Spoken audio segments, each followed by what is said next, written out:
Hey guys, tonight we step softly into a world you probably won't survive well mentally. At least because the ground beneath your feet might not be as young as you think. You trudge through a landscape lit by moonlight, where every stone could whisper the secrets of civilizations long gone, and the wind carries the echo of hands that shaped things you've only ever seen in museums. You probably won't survive this mental exercise without questioning your own place in time. So, before you get comfortable, take a moment to like the video and subscribe, but only if you genuinely enjoy what I do here. Oh, and if you want, post your location and local time below just to see where in the world your mind is wandering tonight. Now, dim the lights. Maybe turn on a fan for that soft background and let's ease into tonight's journey together. You step carefully, toes brushing gravel, feeling the grit under your nails, and you realize that the earth beneath you is unimaginably older than the oldest stories you've heard in school. Geologists say the earth formed about 4.5 billion years ago.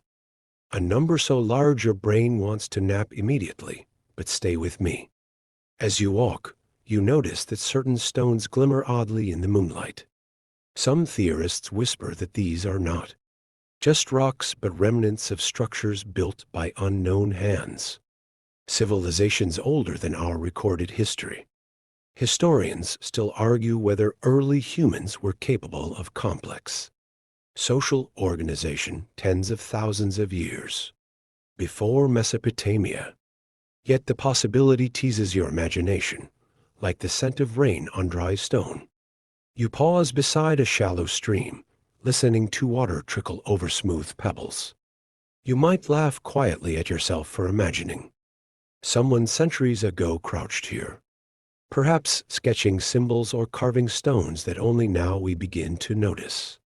There's a fringe theory, mostly rolled eyes from academia, that massive cataclysmic events wiped out advanced societies before our own rise. Maybe it was a flood, maybe a comet, maybe something else. Historians still argue whether such wipes could have erased nearly all evidence of high-level human achievement. You trace your fingers along the stream bed, imagining symbols carved into stone as if the earth itself kept a secret diary, one that only the patient and slightly obsessive would ever decode. Somewhere overhead, a night bird calls, slicing through the quiet. You think about your ancestors or someone else's ancestors, someone who walked these lands before any record exists. Could they have built cities, mapped the stars, or calculated time with devices now buried under millennia? You smile at the absurdity. You're here, imagining all this while the real proof might be entombed beneath layers of dirt, ice, and memory. And yes, you probably won't survive this mental exercise if you actually try to reconstruct every lost civilization. But it's delicious to try, isn't it? That delicate tension between the solid, sleepy present and the wild possibilities hidden beneath it. It tugs at your curiosity like a soft, persistent wind. You continue walking, feeling the cold seep through your shoes, and notice the shadows stretching like long fingers across the ground. They remind you that time itself is a trickster. Every stone, every tree, every fossilized leaf might carry whispers from beings whose names and stories vanished long before our first dusty scrolls.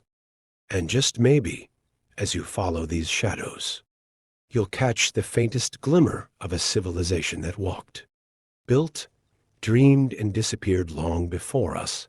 You keep moving, your footsteps pressing into the soil that has stacked itself in layers over eons, like an endless library where the books are written in stone. Geologists call it deep time, a scale so vast it makes your favorite wall calendar look like a joke. Imagine holding a single pebble in your hand and realizing it could be older than every human story combined. That's the kind of perspective that makes you blink slowly, like your brain just lagged. The Earth's crust is a living scrapbook, each layer capturing storms, oceans, and even the quiet passing of creatures whose names no one will ever know. You run your hand across a jagged rock face and feel the grooves of millions of years pressing against your fingertips. Historians still argue whether our own timeline, the tidy charts of hunter-gatherers evolving into city builders, actually represents the whole story, or just the latest chapter sitting on top of a buried series we've barely begun to read. You pause at the edge of a cliff where the ground reveals its layers like a giant slice of cake, except, with fewer sprinkles and more fossilized sea creatures. Those fossils look like little doodles from nature itself. Mainstream science says they're the remains of animals long extinct, preserved in sediment as natural history's postcards. But here's the fringe twist. In rare cases, people claim to find things that don't belong, like a man-made object embedded in coal, or what looks suspiciously like a shoe print in rock dated to millions of years ago. Are they hoaxes, misidentifications, or hints that we're missing a page or two, or maybe several volumes of human history? You lean closer, and in the faint moonlight, the rock seems to grin back, daring you to decide. The thought makes you chuckle softly. You imagine future archaeologists stumbling upon our leftovers, a cracked smartphone encased in clay, a plastic bottle transformed into a ritual vessel, or a shopping cart identified as a transport chariot. That little joke keeps you awake, but not too awake, because the rhythm of deep time is still lulling, still slow. You think of how billions of years have passed, and how easily an entire civilization could slip beneath the waves of geology, erased not by malice, but by the grinding patience of plate tectonics and erosion. You walk further, brushing your fingers against stone walls carved by glaciers. Each ridge feels like a timeline marker. In the back of your mind, you hear voices of geologists explaining how the oldest known rocks like those in Canada's Canadian Shield are over 4 billion years old. Your eyelids flutter at that number. It's almost impossible to picture. Yet, in those vast ages, whole epochs could have passed with room, enough for civilizations to rise and crumble long before us. Historians still argue whether humans themselves had any advanced ancestors, but the mystery keeps the debate alive, like a candle flickering in a cavern where no one is sure how deep it goes. You find a smooth stone under your shoe, flip it over, and imagine it as a tool, maybe even a relic, though most archaeologists would laugh at you and call it just a rock. But you allow yourself the indulgence. What if, in deep time, a hand like yours once held the same shape, sharpened its edge, and used it to carve, to build, to survive? You smile in the dark, because whether or not it's true, the imagining makes the night richer, and the whisper of the rocks seems to hum. In agreement, you drift closer to the shoreline now, your steps softened by sand that crunches faintly beneath your heels. The air tastes salty, and you can almost hear the deep pulse of the ocean, steady and endless, like the world's most patient heartbeat. Standing here, you sense that the sea is less a boundary and more a vault, hiding what might be the greatest secrets of Earth's forgotten past. Scientists remind you that sea levels have risen and fallen countless times, swallowing coastlines whole. During the last ice age, enormous swaths of land were exposed, and when the ice melted, oceans rose by more than 300 feet, drowning whatever was built along those shores. Historians still argue whether those lost coastlines might cradle the ruins of civilizations we've never catalogued. You close your eyes and imagine entire cities now resting beneath the waves, streets filled with silence instead of footsteps, homes lined with coral instead of laughter. Myths like Atlantis suddenly don't feel so ridiculous when you realize how much land really did disappear underwater. Atlantis, of course, is often described as a powerful, advanced society swallowed in a single night by the sea. Mainstream scholars shrug and call it allegory, Plato's clever metaphor for hubris. But fringe thinkers grin and say, what if Plato just repeated the story someone else once told him, based on an actual memory passed down across generations? A breeze brushes your cheek, cool and damp, carrying the smell of kelp. You step forward and let the surf lick at your toes, icy and insistent, as though the water itself wants to tug you deeper to show you what it hides. Places like Yonaguni off the coast of Japan tease that temptation, a set of massive stone like terraces beneath the sea, are the natural formations shaped by currents and time, or the foundations of some forgotten builders.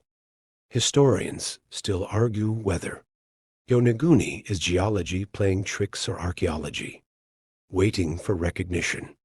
Either way, you picture divers moving silently through those submerged corridors, their lights cutting through murky green, illuminating steps that seem just a little too perfect.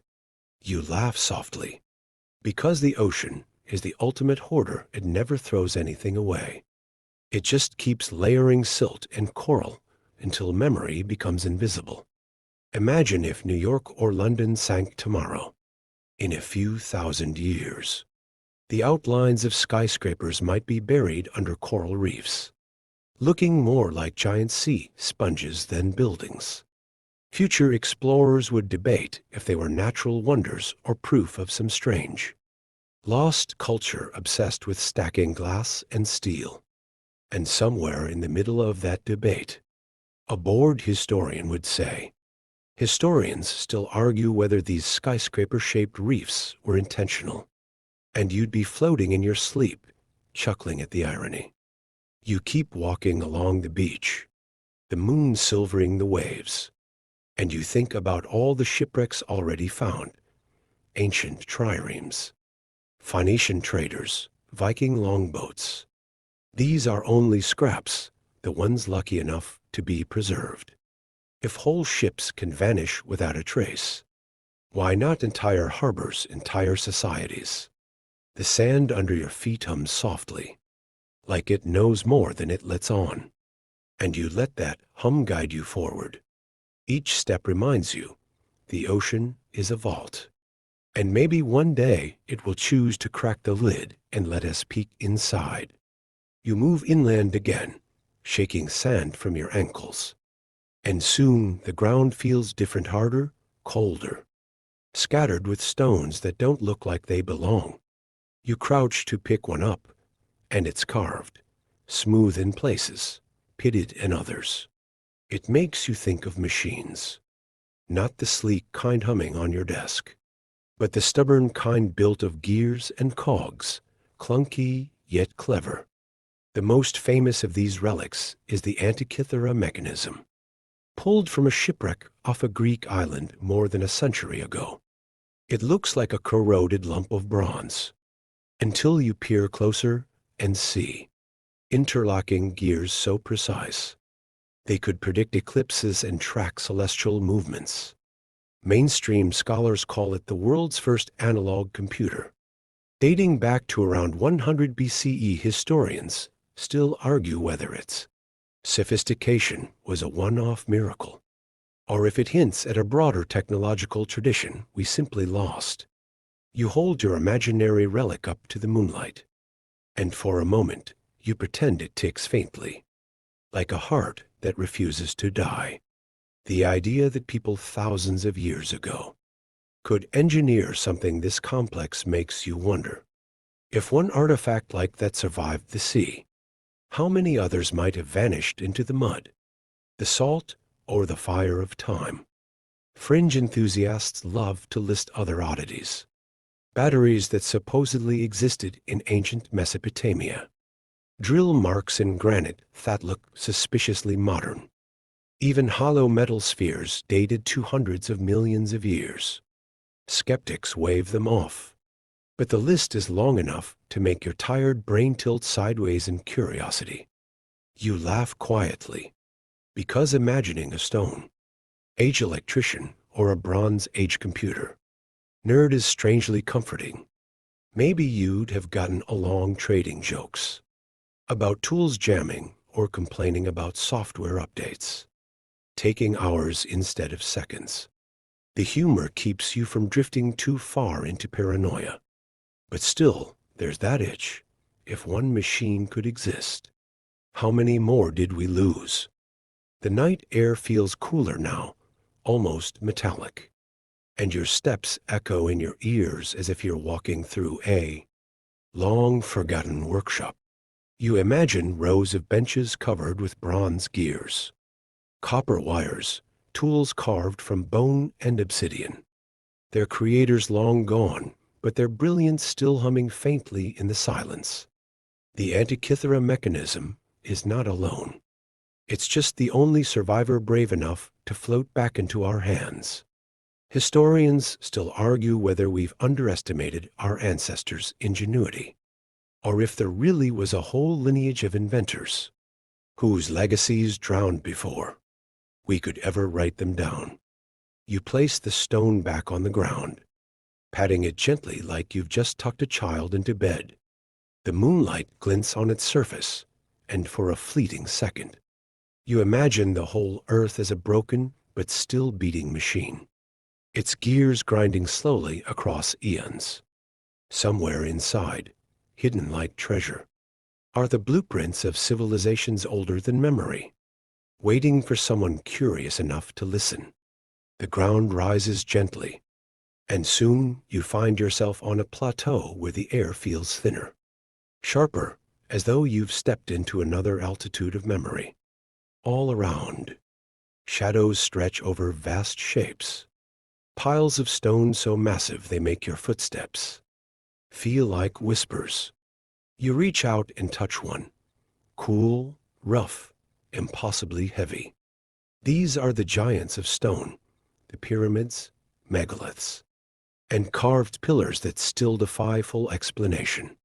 You picture the Great Pyramid of Giza, its original polished limestone, casing reflecting sunlight so brightly it might have shone like a mirror across the desert. Mainstream historians agree it was built about 4,500 years ago as a tomb. Yet historians still argue whether the engineering knowledge needed to align it so precisely with the stars came purely from trial and error, or from something more. You trail your fingers along the edges, imagining the aching muscles of laborers hauling blocks heavier than buses. Officially, thousands of skilled workers crafted these wonders, their lives woven into the legacy of stone. Yet in the half-sarcastic corner of your brain, you imagine an ancient project manager waving a clipboard, grumbling about deadlines, while someone else invents the first version of coffee break. The humor keeps you awake, but not so awake that you lose the dreamlike awe of these towering monuments.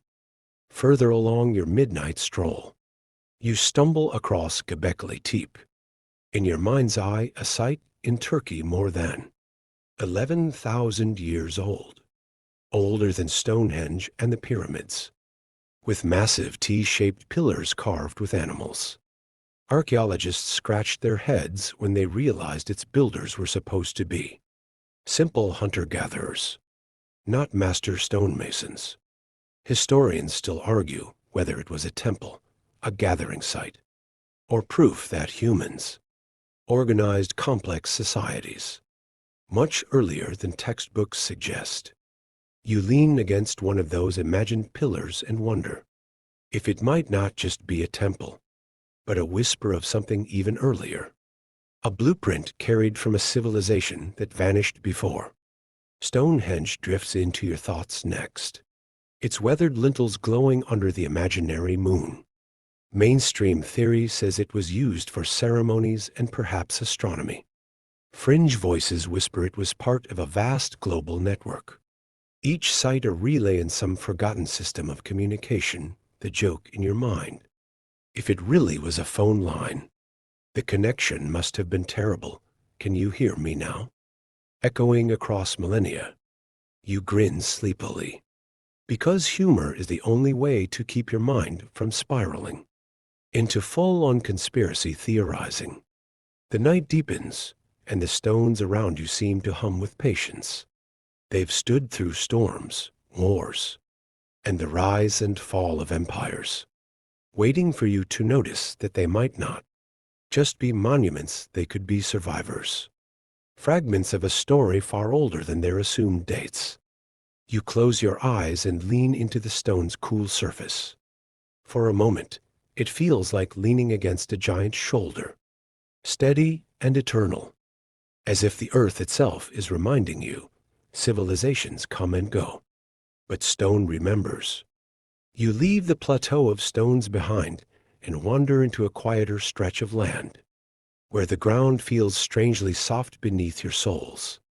The moonlight glimmers across a rocky plain, and suddenly you notice indentations in the earth shapes that don't quite match the randomness of nature. Footprints, at first.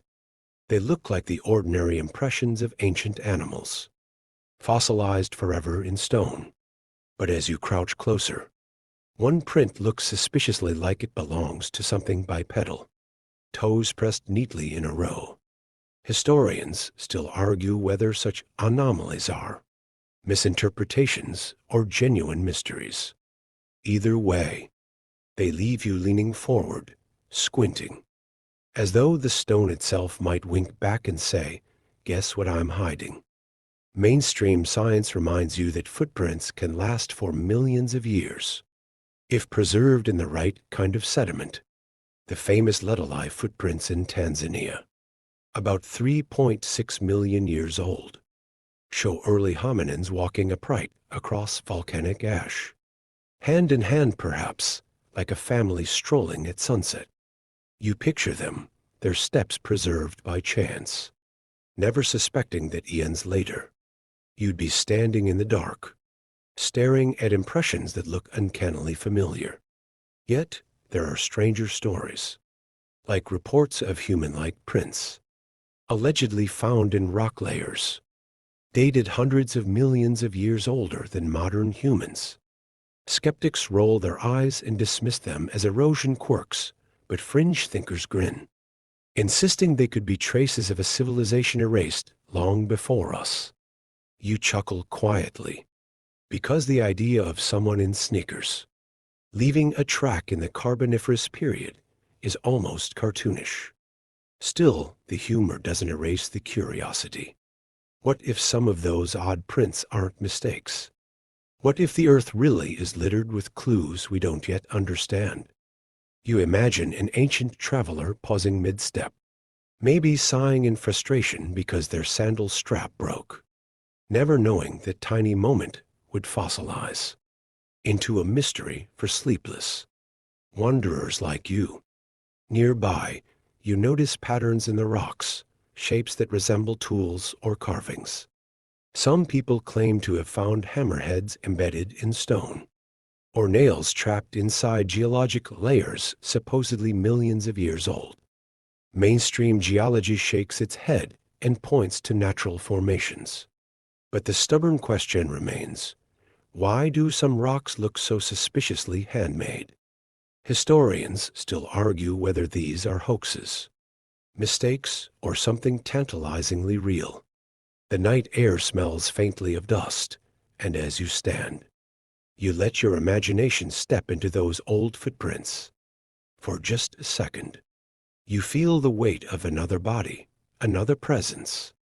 Someone who once walked a forgotten earth. Maybe it was human, maybe not. Either way, you realize footprints are more than marks on stone, they're invitations.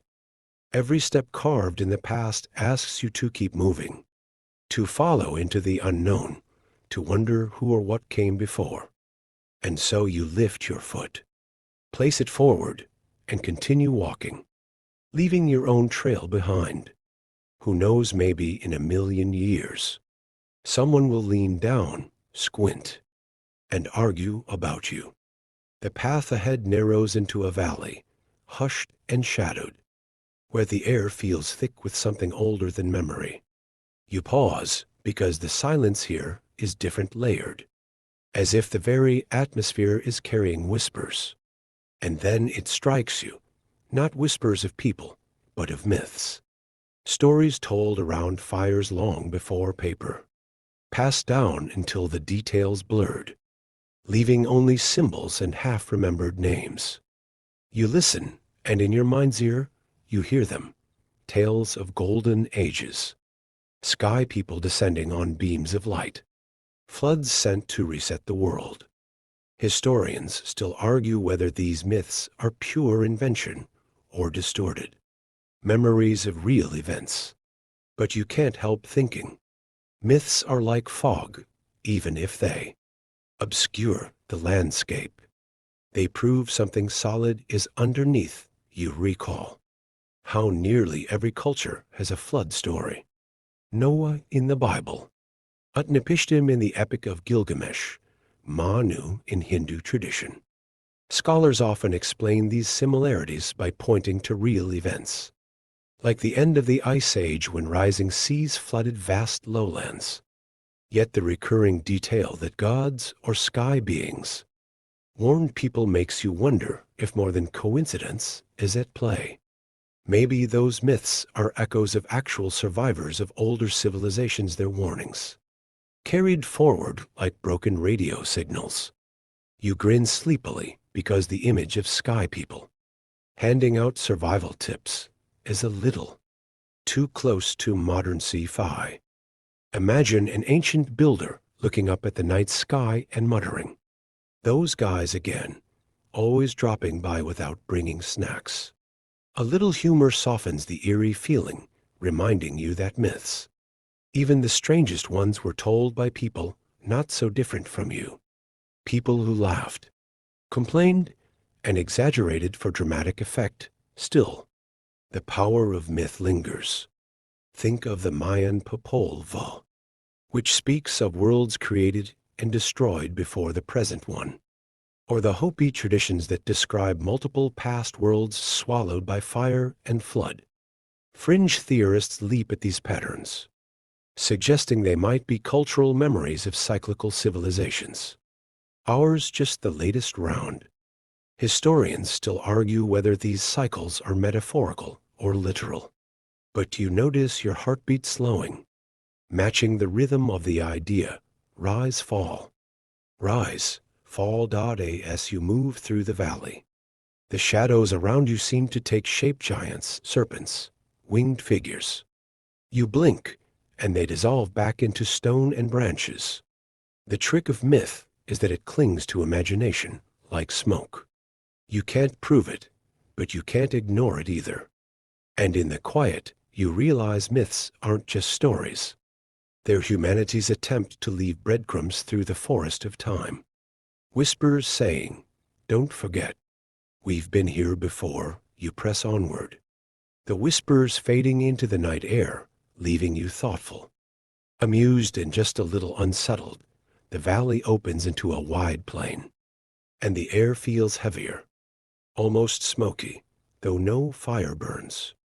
You sense the weight of endings here, as if civilizations once rose across this land and then toppled, leaving nothing but echoes.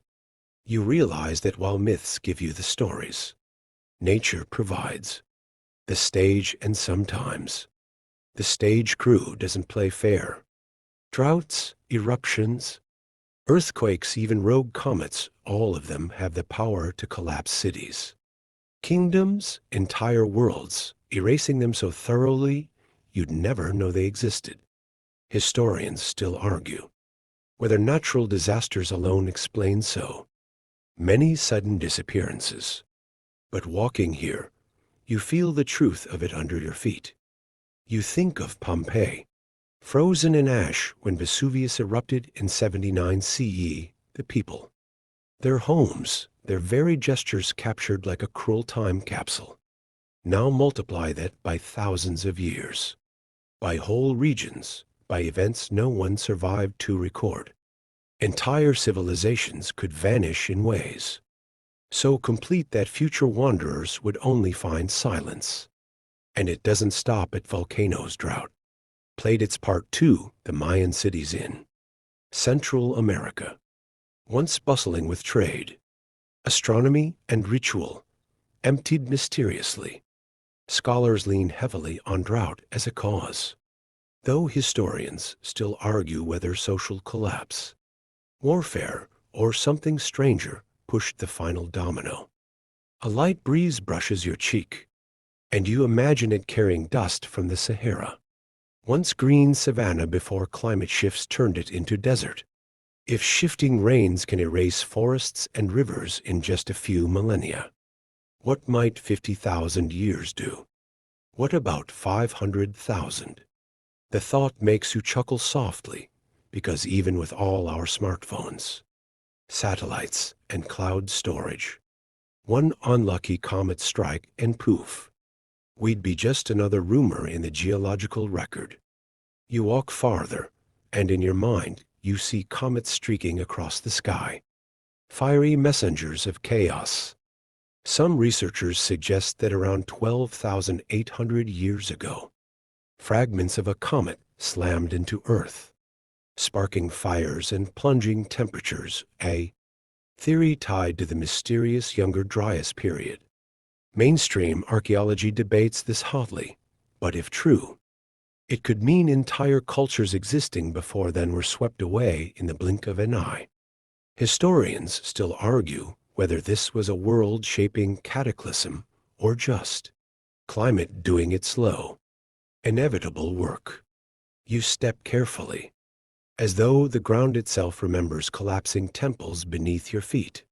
Somewhere in your imagination, you hear the faint sound of people shouting, stone walls groaning, and then silence as dust swallows everything. It makes you grateful, in a strange way, for the fragility of memory. Because if collapse is always lurking, then every story you tell, every footprint you leave, becomes a rebellion against forgetting. And so you keep walking, each step a reminder that even if civilizations fall, the questions they leave behind will always rise again. Your path narrows again, the plain giving way to a field littered with rocks and shadows that almost look like scattered belongings. You stoop to pick one up, and it feels different, smooth metal encased in stone. Of course, your rational brain reminds you this is just your imagination, but the idea itself is enough to stir you. What if ordinary-looking rocks aren't so ordinary? People call them ooparts, short for out-of-place artifacts. Objects that seem far too advanced for the layers of Earth where they're found. Historians still argue whether these items are genuine, anomalies, or just misunderstandings. But the whispers persist. You recall the so-called Baghdad battery, clay jars with copper and iron components that some claim could generate a weak electric charge. Mainstream scholars suggest they were just storage vessels or ritual objects. But fringe enthusiasts love to imagine Mesopotamian electricians testing light bulbs in the dark. You smile at the absurdity, picture a priest tripping over a wire and muttering, "Should have called the apprentice." The joke keeps you from diving too far into wild speculation. But the thought lingers, if people did stumble on electricity early, what else might they have tinkered with and lost? Another odd story floats to mind. The 19th century reports of tiny, spiraled metal objects allegedly found in Russia, embedded in layers dated tens of thousands of years old. Some say they're natural formations. Others insist they're evidence of forgotten technology. Then there's the London hammer, a 19th century tool discovered encased in rock that some claim is millions of years old. Geologists often roll their eyes, saying mineralization can occur far faster than assumed, but still, the artifact has a way of showing up in late night conversations just like this one. You step over a ridge, the moonlight flashing on something shiny. Maybe it's quartz, maybe it's metal. Maybe it's your imagination tugging your curiosity along. Uparts are seductive because they mix the ordinary with the impossible, a nail in sandstone. A spark plug in a geode, mundane items suddenly elevated to relics of lost timelines. Historians still argue whether these are hoaxes, misdated finds, or genuine relics that force us to rethink human history. You chuckle again, picturing a forgotten civilizations lost and found. Box scattered across time. One sandal, one hammer, one prototype microwave oven unclaimed. Please pick up at the desk. Humor aside, there's something haunting about the idea that the Earth itself may still be holding on to the lost belongings of civilizations we can't yet name. You tighten your grip on the stone in your hand, then set it gently back down, as if returning it to its resting place. The night is quiet, the stars are bright, and you realize, maybe, Uparts are less about proving anything and more about reminding you to keep asking. After all, the mystery itself is half the point. The land tilts upward, and soon you find yourself on a ridge where the sky opens wide. So bright with stars it feels like someone spilled diamonds across black velvet. You tilt your head back, the chill air filling your lungs. And suddenly, you understand why ancient people obsessed over the heavens. It wasn't just beauty, it was order. A cosmic clock ticking away above their heads.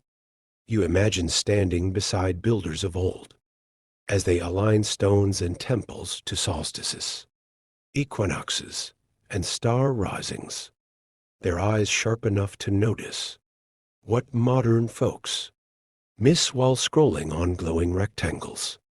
Historians still argue whether these alignments were symbolic, practical, or evidence of deeper astronomical knowledge than we admit. You think of the Great Pyramids again, their sides nearly perfect with the cardinal directions, their layout echoing Orion's belt. Coincidence? Careful planning? Or something more? Mainstream scholars lean toward patient observation and geometry, but fringe theorists love the idea of ancient. Stargazers preserving a map for older than dynastic Egypt. Then there's Stonehenge, which lights up at midsummer dawn, and Newgrange in Ireland, where the solstice sun floods, its chamber like a secret handshake between earth and sky. You grin sleepily, imagining the builders chanting. Don't miss it, it only happens once a year. South America joins the sky parade too. The Nazca lines in Peru stretch across desert plains, massive geoglyphs only fully visible from the air. Some see them as ritual paths, others as astronomical calendars. Historians still argue whether the lines were messages to gods, markers of water sources, or just giant doodles from people with way too much time. You can't help but smirk at that after all. Who among us hasn't scribbled in the margins during a boring meeting? The idea that ancient sites worldwide seem obsessed with stars tickles your tired brain. Why the fascination? Maybe they wanted to track seasons for farming. Maybe they were just awed, like you are now, by the glitter overhead.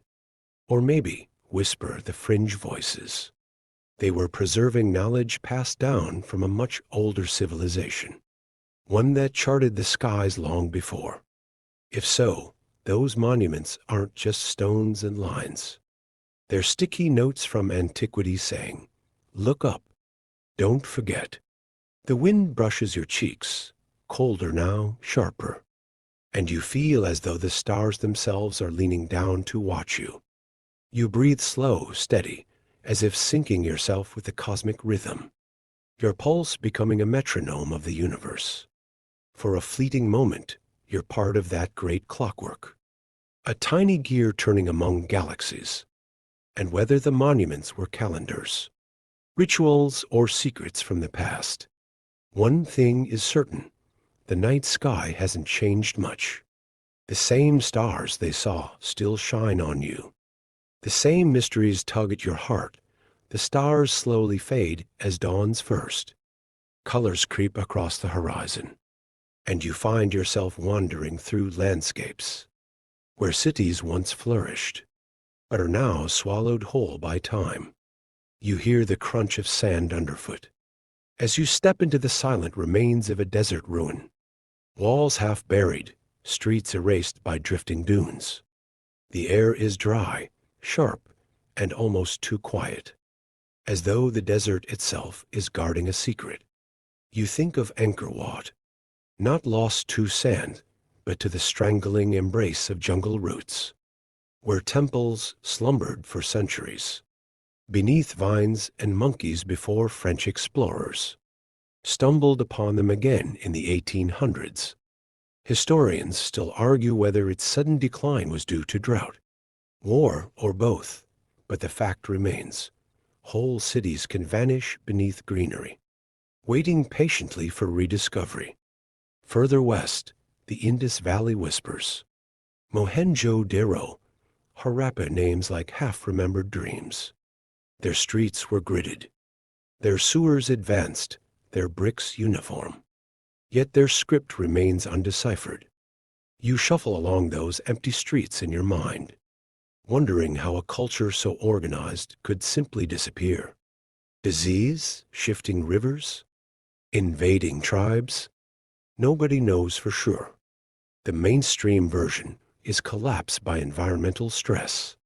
But fringe thinkers toy with bigger ideas: massive floods, maybe even forgotten catastrophes that wiped the slate clean. Then there are the deserts of Egypt and Sudan, where once mighty Nubian kingdoms left pyramids smaller than Gizas but just as solemn.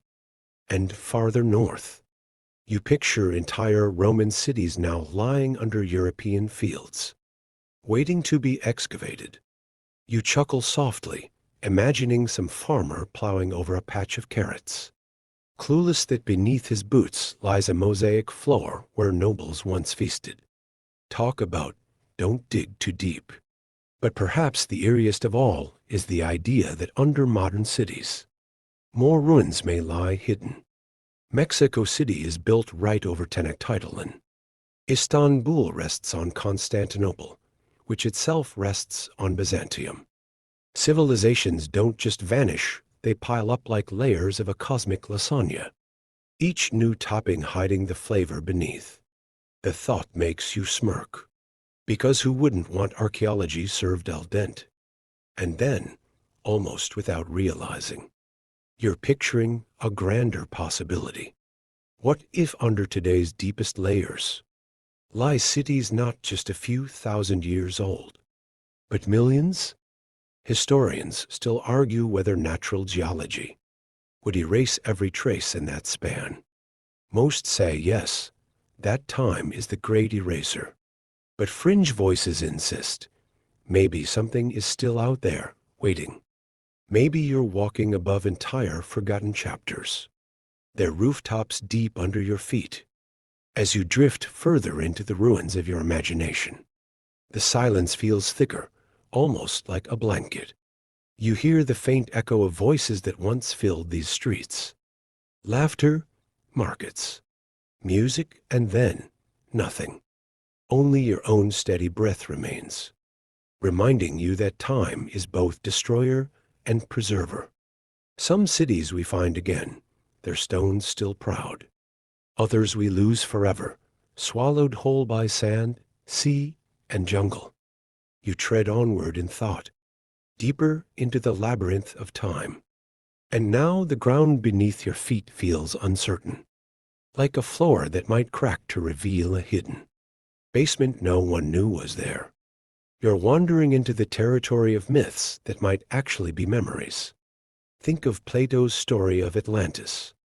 Told around 360 BCE, he described a dazzling island nation, powerful and advanced, swallowed by the sea in a single day and night of misfortune.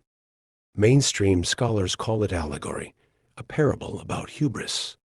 Yet fringe seekers cling to the hope that it was real. Historians still argue whether Plato's tale was inspired by the eruption of Thera, which destroyed much of the Minoan civilization around 1600 BC.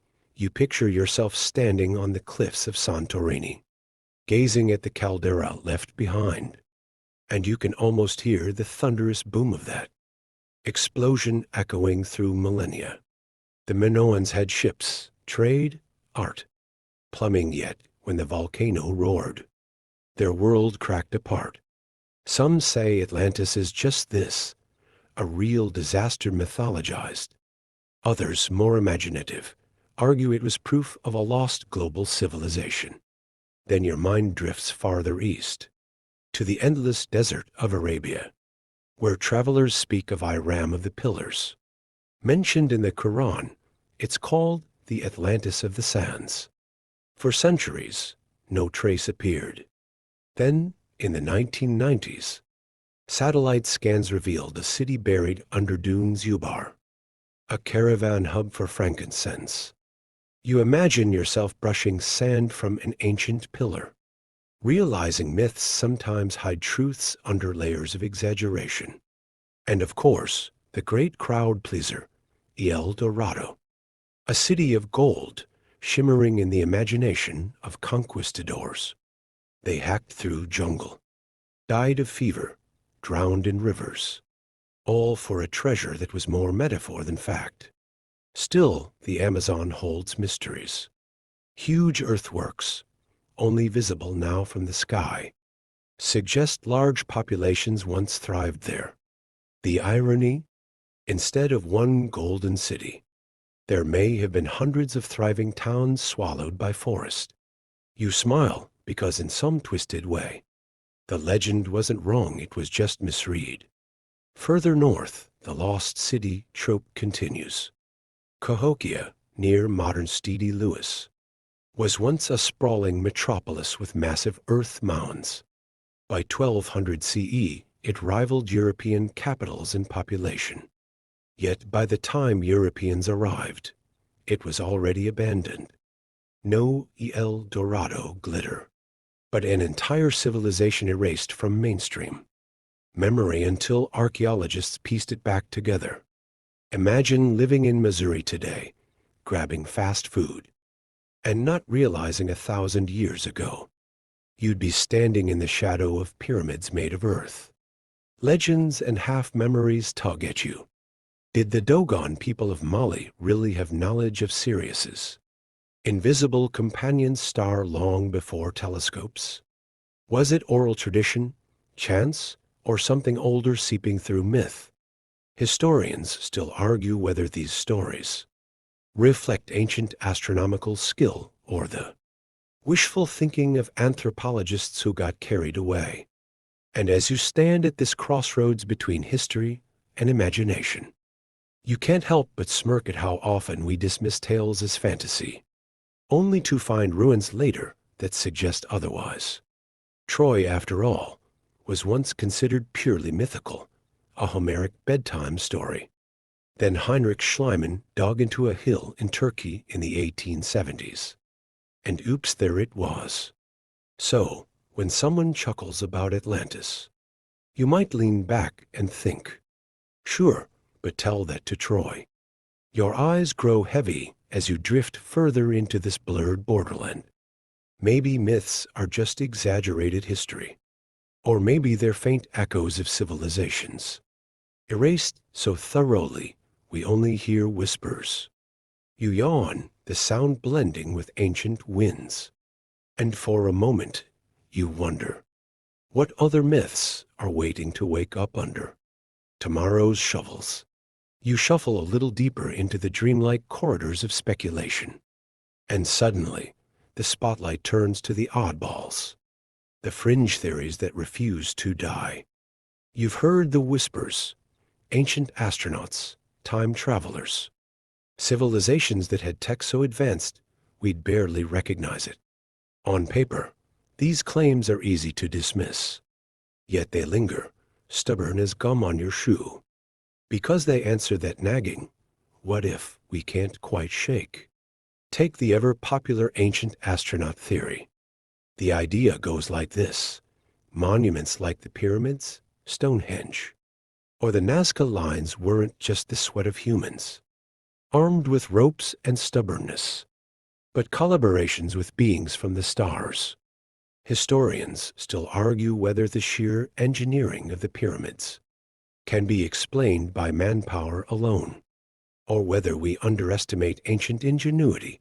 You picture yourself craning, your neck under the desert sun, staring at the Great Pyramid and admitting that, yeah, it does look suspiciously precise for something older than most empires. But then you imagine ancient workers rolling their eyes, saying, "We built this, not stop stealing our credit." Then there's the hollow earth crowd. According to them, civilizations exist inside the planet, glowing sun and all.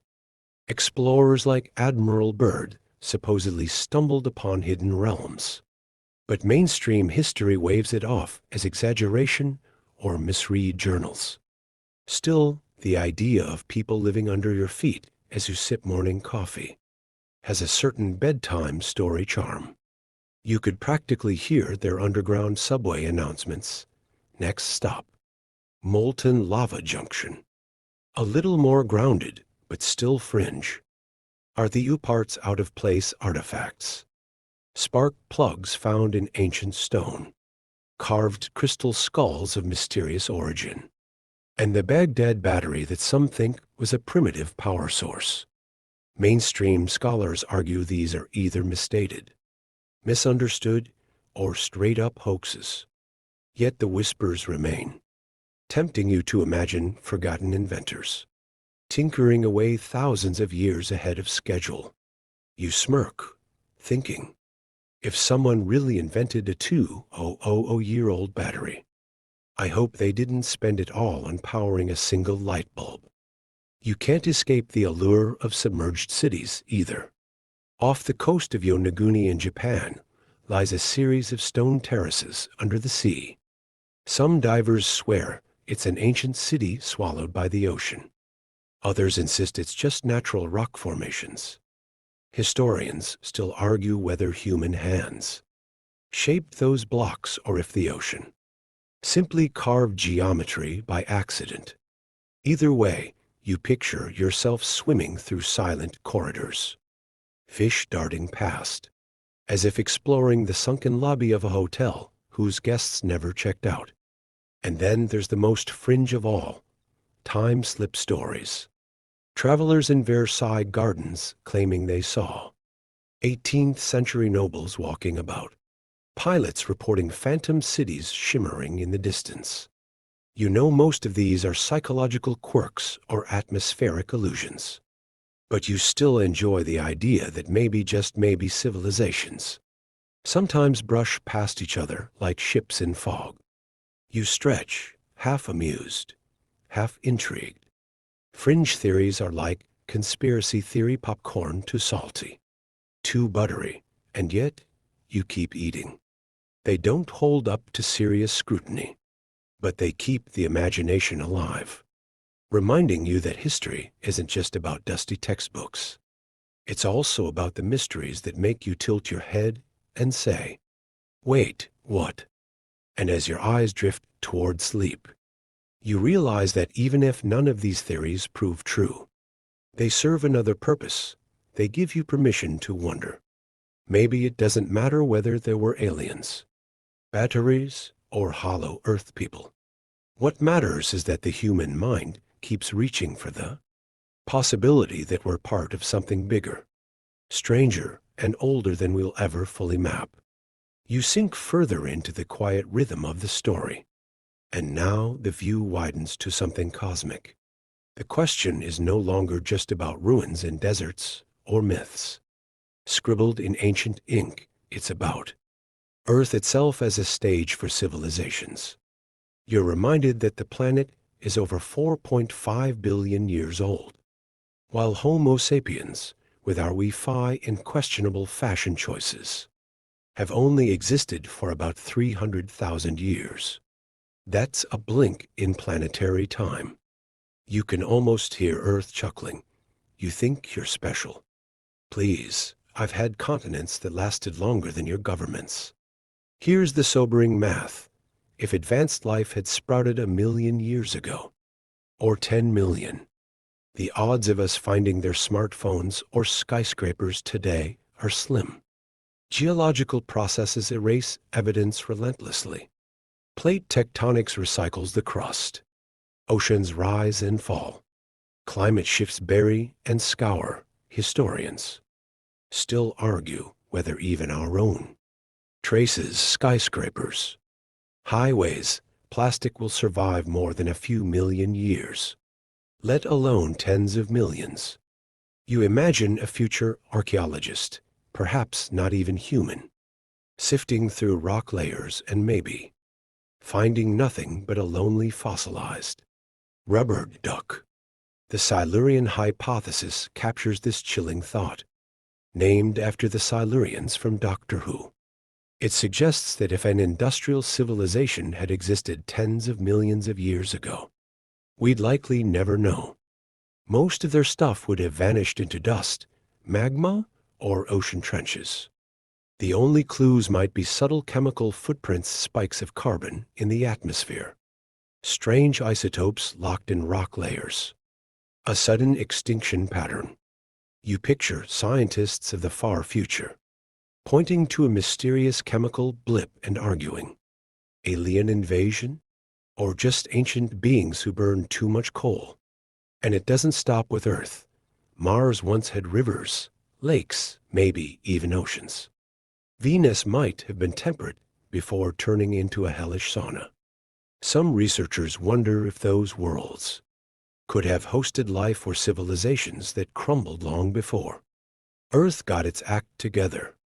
You laugh softly at the idea of Martians sitting around complaining about rent, only to vanish while Earth was still practicing photosynthesis. Even the moon isn't safe from speculation. Some conspiracy-minded dreamers whisper that oddities in lunar photos show artificial structures. Mainstream science shakes its head, insisting they're just rocks and shadows. Still, as you stare at the moon through your window, you imagine it as a silent witness, its surface unchanged for billions of years, maybe keeping secrets we've yet to read. What's oddly comforting is that the possibility of being not the first ties you into a chain. Maybe civilizations rise and fall like tides, leaving faint ripples for the next one to ponder. You stretch out, picturing yourself as part of a pattern far grander than the nightly grind of brushing teeth and paying bills. You're a small moment in an ancient, repeating cycle.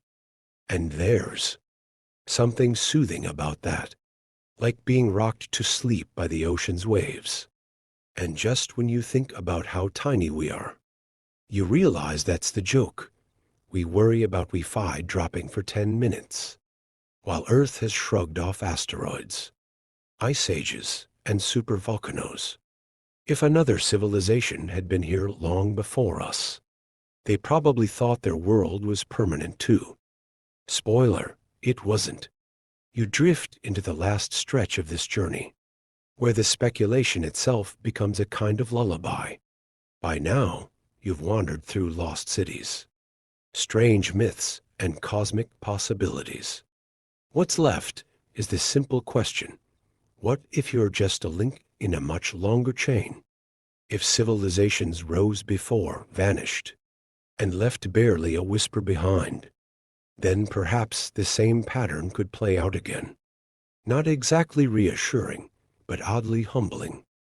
Like realizing you're not the star of the movie. You're just part of the ensemble cast. Historians still argue whether humanity's most enduring legacy will be stone, plastic, or maybe the faint nuclear signature we've scattered into the soil. Quirky thinkers add another candidate: radio waves.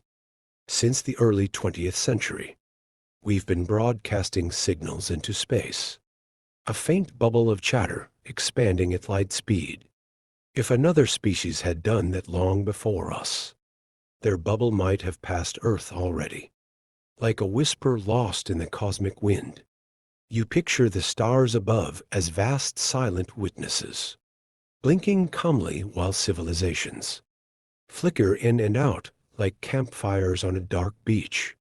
Even in the here and now, you're surrounded by ruins of those who came before: Roman aqueducts, Mayan temples, and even older stone circles like Göbekli Tepe, which predate writing. They remind you that people long gone once thought their creations permanent. Their empires vanished.